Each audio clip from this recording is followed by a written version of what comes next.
endorsed in the United Kingdom in 2014. He has about 18 academic and professional awards from Africa, America, and Europe, and more than 70 publications. And his research is focused on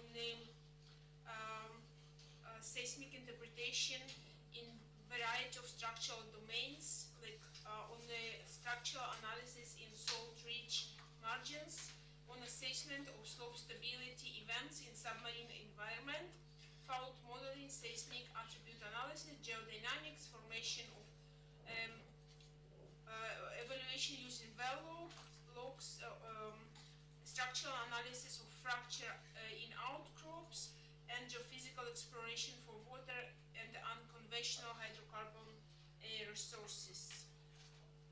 Okay, please, Kamaldeen, start with one.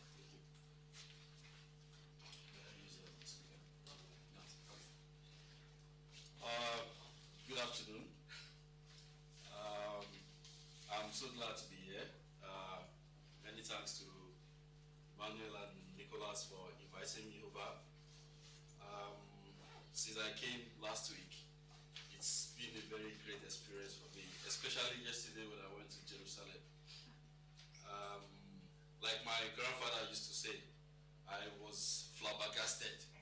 So I felt so happy to be here, and I think I'll probably come back very soon. Today, I'm going to talk about magmatic intrusions on seismic, why they are important. This is a new field for me as a person because I started working on it in the last 11 to 10 months ago. Before then, I've been working on mass transport deposits, submarine landslides, and doing structural analysis on outcrops, looking for water, you know. Where I come from, you do everything as a geologist to survive. So you look for water, explore for bitumen, and so on and so forth. But in the last 5 years, I've been working with seismic all the time. And every time I work on the seismic, I come across magmatic sills or intrusions. And last year I said, it is now okay for me. I think it is now necessary for me to migrate from being a geologist that do everything, but one who focused on a particular aspect of geology. So today I'm going to talk about magmatic intrusion, and I'm going to bring a case study from the Norwegian North Sea to show you why they are important. I'm going to show you how they are being interpreted on seismic. It's a world of so many confusions about theories and how they develop and so on and so forth. But I'll try to simplify them as much as I can. Okay, to start with, I'm going to show you a map. I hope you can see the map very well. And this is a map that shows all the continent, different settings. And you see where you have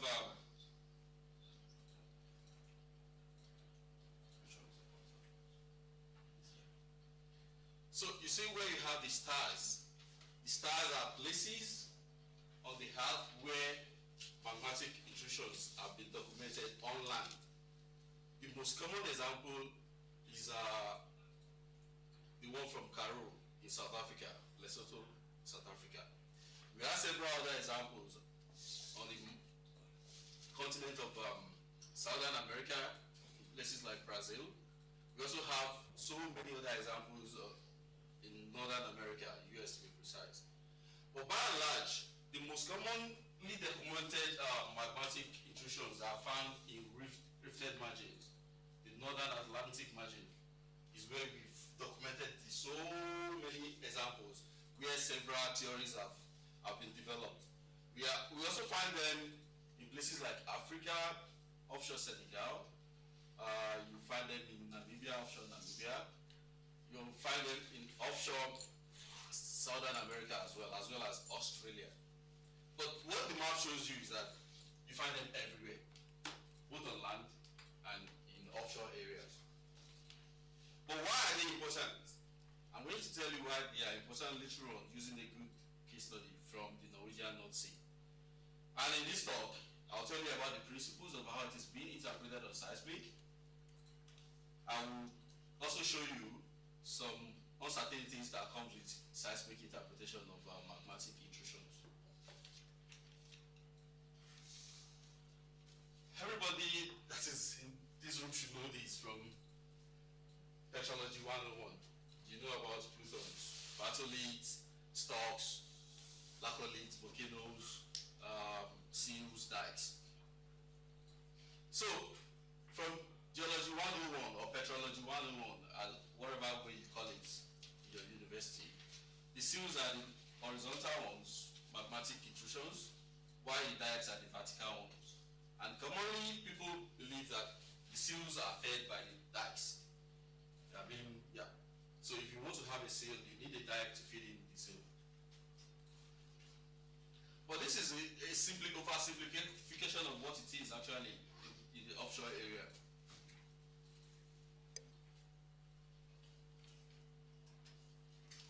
So the underlying principle for seismic interpretation, these are supposed to come as animations, but you know, it happens, is that you need a source which is vibrosize, shotguns, dynamite, depending on the kind of environment you have. And you need a target, which is the sediment that you're looking at in the subsurface. So it's more or less like photography. You need a source, which is the light. You need to illuminate what you're looking at, and you get the response back on your camera. So when you shoot the source, the sound travels down. It works on sound, right? And gets reflected back to the surface. And with a variety of different detectors, you can actually process the response from the subsurface. But in terms of magmatic intrusion, they are not like typical sedimentary rocks. Typical sedimentary rocks, they have lesser density, velocity as compared to hard rocks or metamorphic or igneous rocks. So, when you think about metamorphic rocks, igneous rock, you're thinking about velocity of order of 5,000 to 6,000 meters per second, and density that will reach as much as 3 grams per cc cube. So, if you need a response from the subsurface, from a magmatic intrusion, you probably need to end up with a very high reflection. Because what seismic does, it relies on the property, which is density and velocity. The harder a material is, the harder the response is. The softer a material is, the softer the response is. So if you have magmatic rock, igneous, metamorphic, which are the parent rocks, if you send down a sound, they are hard, so they're going to be reflected back very hard. So on seismic reflection data set, you end up with high amplitude reflections that are going to be so different from their contemporary or their so-called sedimentary equivalent. So if you think about the reflectivity, which is just the change in acoustic impedance. Acoustic impedance is density, velocity. Then for a magmatic intrusion to be imaged on seismic, you're going to end up with a very large response and a very positive response, because there's going to be a sharp increase in acoustic impedance across the sediment intrusion interface. So that is one thing to use to identify the high amplitude reflections. Other things that are actually diagnostic of magmatic intrusion on seismic is the geometry. They come in a variety of geometries, complex geometries. The most common ones at shallow depth is what we refer to as saucer-shaped sills or intrusions. Saucer-shaped because they are saucers, think of a bowl. They have two outer sills and inner sills that is being connected by an inclined sill. Other than that, you can have several other kind of geometries. Recently, we discovered what is now referred to as eye-shaped intrusions, because you have a saucer-shaped intrusion that has been overlaid by another saucer-shaped intrusion. So they give you the impression of an eye on the seismic. But these geometries, as much as you can see them on seismic, you can also see them in outcrops. But the problem is resolution. On seismic, you need tens of meters for things to be resolved on seismic. So these are examples from different outcrops. This is from Karoo, and this one is from northwest Scotland, and we have these two examples from Antarctica. So what you're seeing here is that you're looking at different geometries that you can see on seismic and also can see on outcrop. This is a Google Earth image from the Karoo Basin. In addition to that, 3D seismic has really enabled us to understand the true dimensionality of these intrusions. With 3D seismic, you can do volume rendering such that you can see where the sills are being intruded from. For example, this is from offshore Brazil. It's one of our papers in interpretation. And you can see that this has a pointed base, which shows that that is the origin. It's a point source intrusion. Other than that, you can image how these sills are connected. You see a sill here, and they are being connected at a so-called sill-sill junction. So, 3D seismic has really enabled better understanding of the emplacement mechanism, better understanding of their geometries, and better understanding of their implications to hydrocarbon prospectivity. Apart from seismic, one downside of seismic is that some of the features that we describe on seismic, they are rarely drilled in nature. So if you have a well intersecting or penetrating there, then it gives you a way to actually grant truth what is being interpreted on seismic.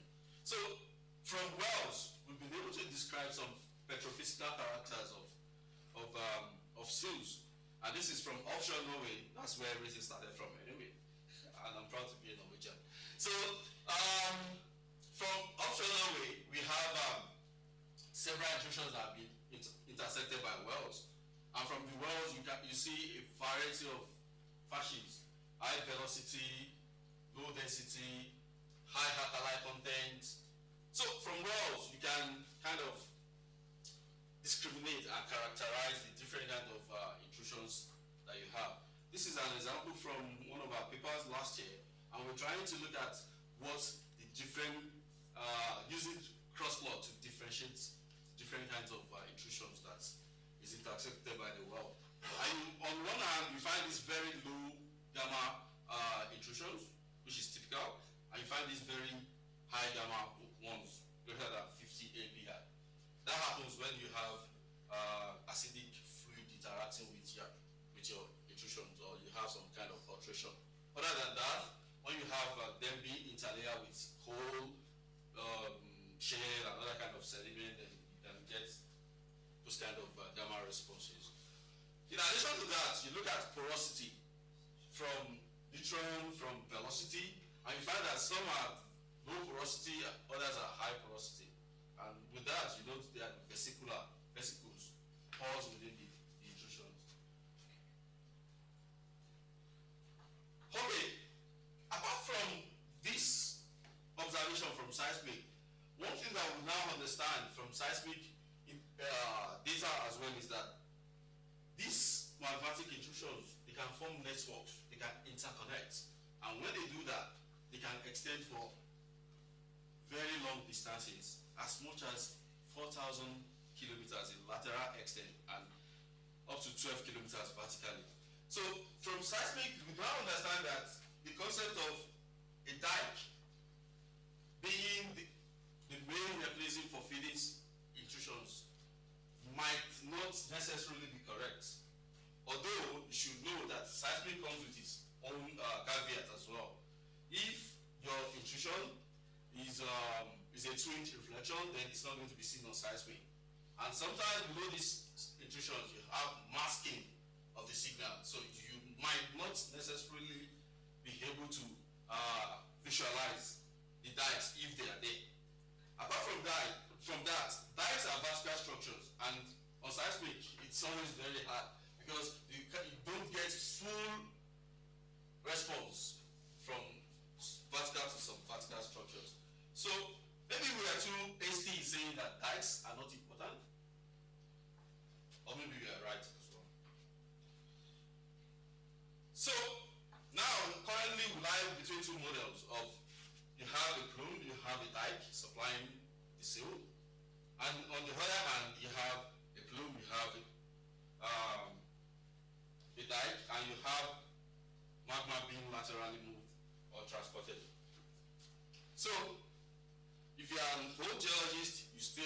this model of you having a loom supplying a dike and the dike supplying a sill. But if you, as a seismic interpreter, you're probably going to end up going for this model of more lateral migration than vertical migration. In any case, from places like the Irish Rockall, we found that you can have lateral migration as much as 4,000 kilometers. So, that is what the long story written short is about magmatic intrusion on seismic. Now I'm going to provide you a case study from the Norwegian North Sea. And because I'm not going to fly back to the map all the time, I would like you to remember that the case study area is here, which is called the Nagfal Dome. And there is a well in the area which is good for constraining the age and also the timing of volcanism. And you have several structural elements. For example, you have the Nick Eye, you have the Yala Ridge, which is very popular, and you also have the Vigrid Sink Line. So, the data that I'm going to show you today is a 3D seismic over the Nagfal Dome.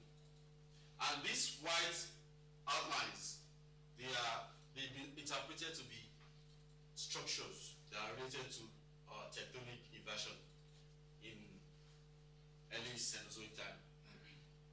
But I'm going to prove to you that not everything is related to tectonic inversion. So, if you find it hard to know where that is, this is Norway, this is Finland, and this is Greenland, this is Iceland, this is the North Sea, and the data that I'm going to show you lies somewhere here. The purple line is a 2D line. You need that to do regional correlation across the structural element. But whatever it is, you have Cretaceous sediment or basins being flanked by platforms on either side, and you have the so-called inversion structures, Cenozoic inversion structures. So this is a brief summary of the geodynamic evolution of the area. But the important thing that you need to take from here is that you had several phases of extension, right from Permian, right from Permian till the Cenozoic, when you had the breakup of Greenland and the Norwegian Sea, and the opening of the Norwegian Sea. So volcanism on the margin is documented to be sometimes in Eocene, 55 MA, 57 to 55 MA ago. And based on gravity magnetic data, people have said you have tectonic inversion that is dated Oligocene to Rusek. Complex geology, complex history, and you have complex thermal history and tectonic history as well. Okay, so the data here is a 3D seismic, and it's recorded to depth of about 10 seconds to a time for the 2D line, and for the 3D line it's 8 seconds. And this is a summary of everything that has been done to understand why they are magmatic intrusions. Of course, you pay attention to the hard kicks. The hard kicks are just signals that have similar response as the seabed reflection. So if you have a soft kick are different in terms of polarity to the seabed, and they are probably indicating fluid in the subsurface. So the first thing to do is look at the seabed polarity, use the seabed polarity to find to characterize other high amplitude reflections into being hard soft kicks. Do several seismic attributes analysis and try to use volume rendering and geobody extractions to isolate the intrusions. So this is the 2D line across. This is the study area. This is where you have the 3D cube, and the 2D line that runs from northwest to southeast. And what you can see from here is that you have some set of domes, some set of anticlines. At TD, you have this white one being shown as H9. Fortunately, I'm not sure if you can see this very well. But in any case, you have this white anticline at TD, and you have several other anticlines as well. But what you notice is that the crest of the anticline actually changes as you move up stratigraphic levels. From here you have it very close to the well, and somewhere here it has moved away from the well. Then you find these unlapped reflections, unlapped geometries, and the so-called snake head geometries, which are typical of inversion structures. So, forget about the natural dome. Think about the nick high. You have pure evidence for inversion on the nick high, right? But here you find less evidence for inversion. But you find evidence for sedimentation trying to keep up with uplift, which is the unlapped geometries that you've got. So, the well at TD penetrate the tank formation, which is Paleocene, Eocene sediment. Why the sediment underneath? We don't have age constraint, but we believe they are Paleocene, Cretaceous, and below. And you have several regional faults, big faults in the area that actually are flanking the so-called dome that you have at the center. Beneath these domes, you have several sills, these high amplitude reflections, and 7 of them have been interpreted because they form a network of interconnected sill complex. Now, the seismic from the 3D, again, you see the sills, you have several sills. At depth, you have faults, you have those horizons, and you have several other kind of faults on top of the domes. You have the more or less polygonal faults, because they are small scale normal faults.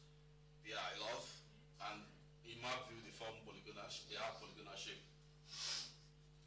But the sills, you see them, they are buried to depth of about 5,000 to 6,000 milliseconds to real time. The H5 is top of the Brigadier formation, which is Miocene, Oligocene, and above that you have more or less glassogenic sediments. So everything above the anticlines, they just ooze sediments, mud, and so on and so forth. If you're looking for the reservoir, looking for the source rock, they are not here because they are deeper, they are Jurassic sediment. Dropna, all the Viking groups. And if you're talking about the reservoir, they are Cretaceous sediment or maybe Paleocene. But here we don't even have evidence that we have any Paleocene sediment. So the only thing that we know is that we have the top tank formation, and the other horizons below the top tank are intra-tank formation, which is Paleocene, Eocene reflection. Okay, so if you want to look at the sills, this is what they look like, right? From sill 1 to sill 7, and the geometry is purely cluster-shaped geometry.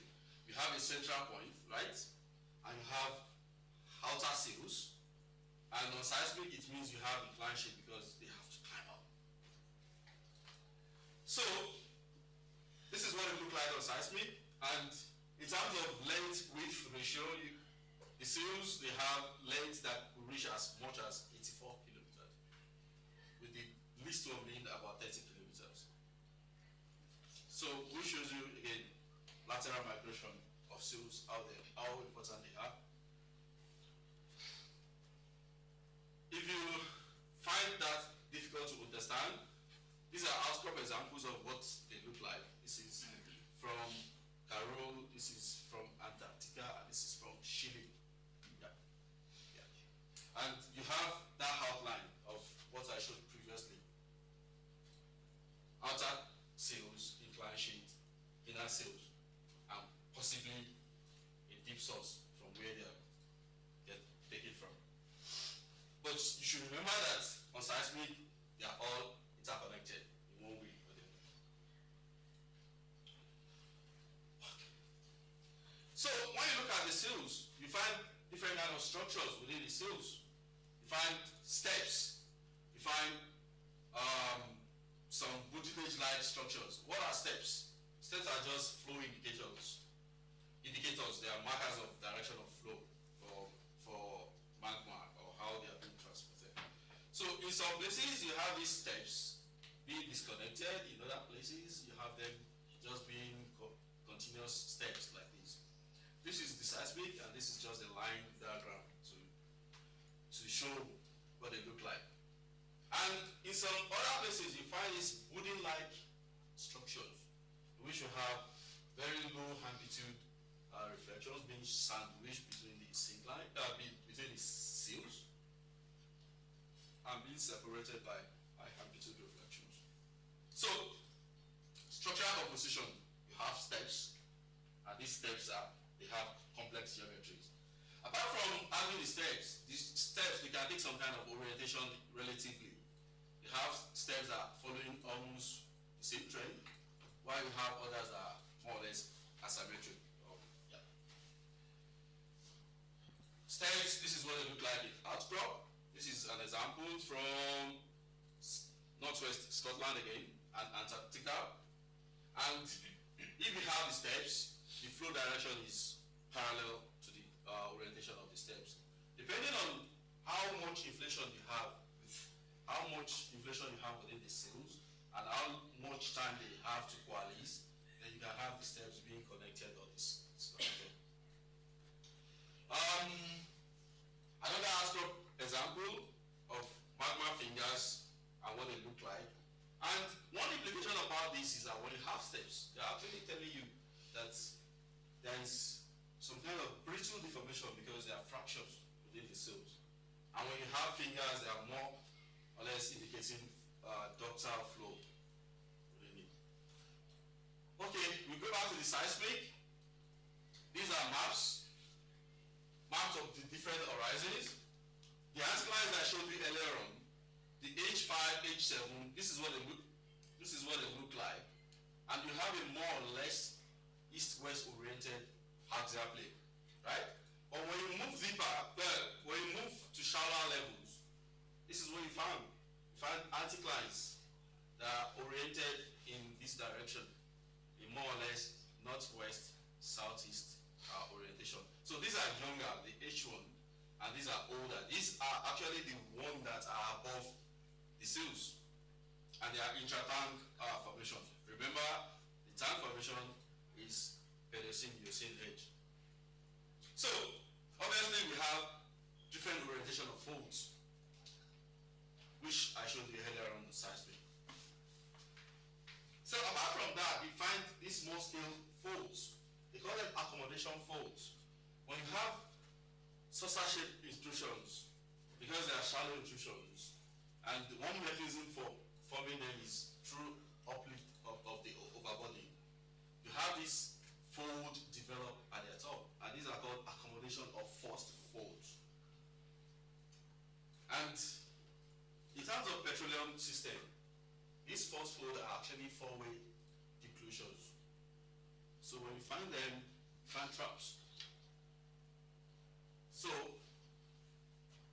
that is an indication of a positive impact or implication of magmatic intrusion. So they can create traps, hydrocarbon traps.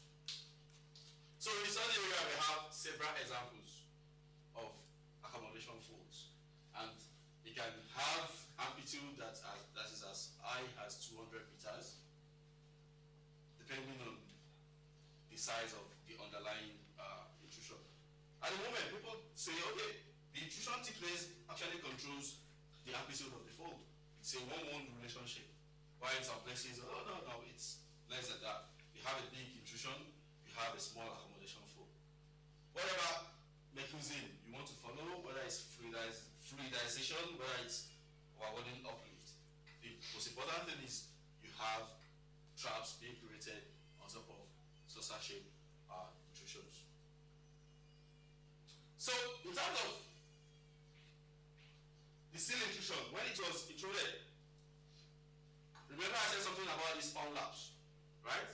So when you have onlaps, it's from seismic stratigraphy, you know what onlaps are, right?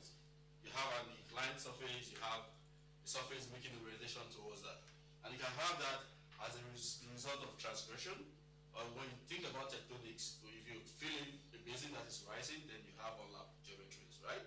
So if this, you units are being uplifted, then and sediment being filled in, and you have these unlapped geometries. It's actually showing a seismic stratigraphic relationship of timing.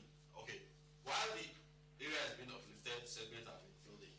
So by mapping the unlaps, you can actually quantify the timing of uplift or the duration of uplift, how long that's taken to uplift the area.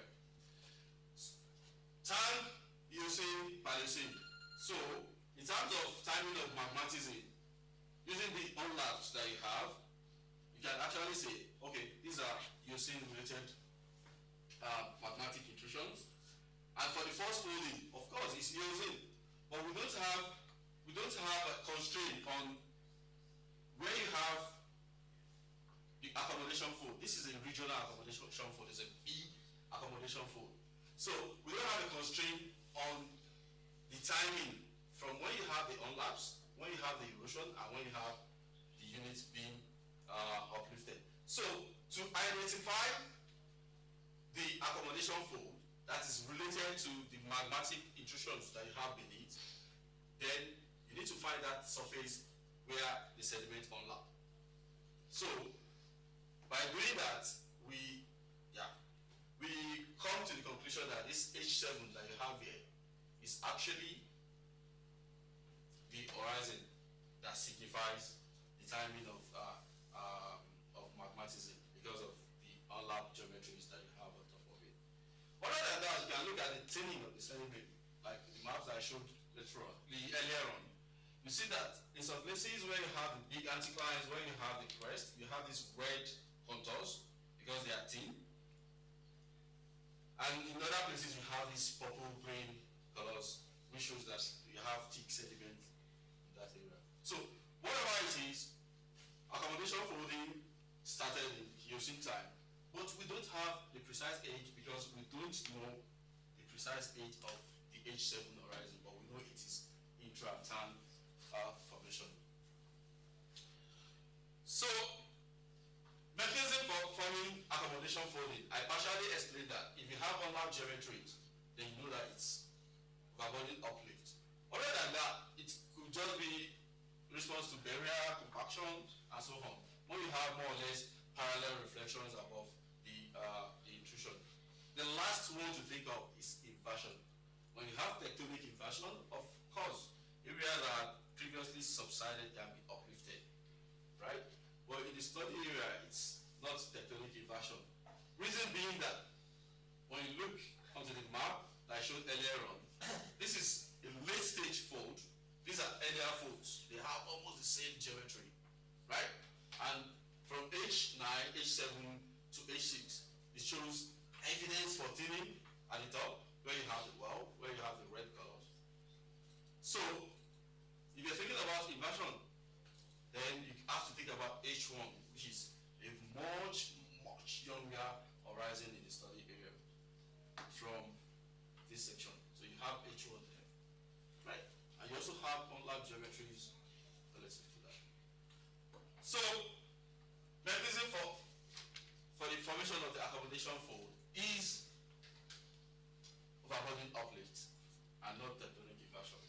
So the Nagfal dome is not completely an inversion related structure because prior to that you've had uplift due to magmatism.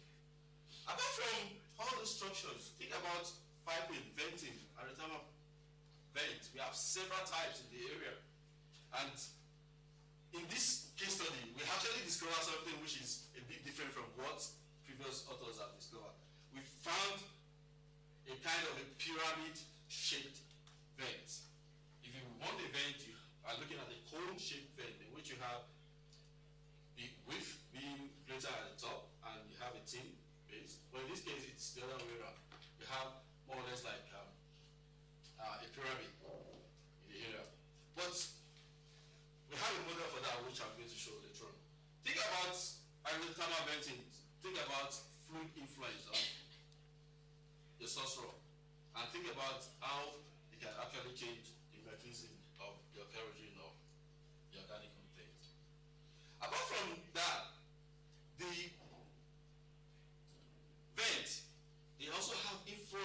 kind of structures that you find in the area. For example, this vent, these are time slices at different time, from 2 to 3.5 seconds two-way time.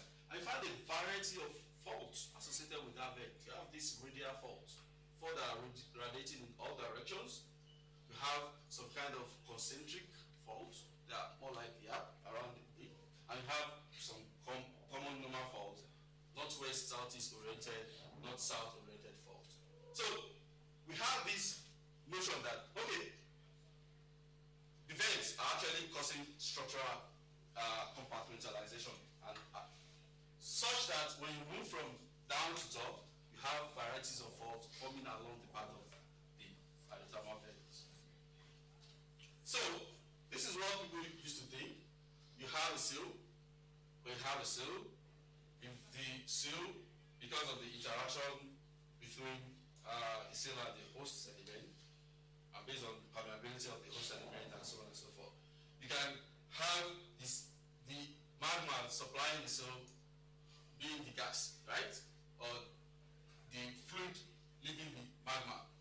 And if the fluid interacts with the overbody and causes the overbody to fracture, the moment the overbody fracture, the gas that passes through can expand and make it blow up and so on and so forth. So you end up with a crater-like structure at the top, or you end up with a mound-like structure at the top. This is the usual conceptual model. This is what people used to believe.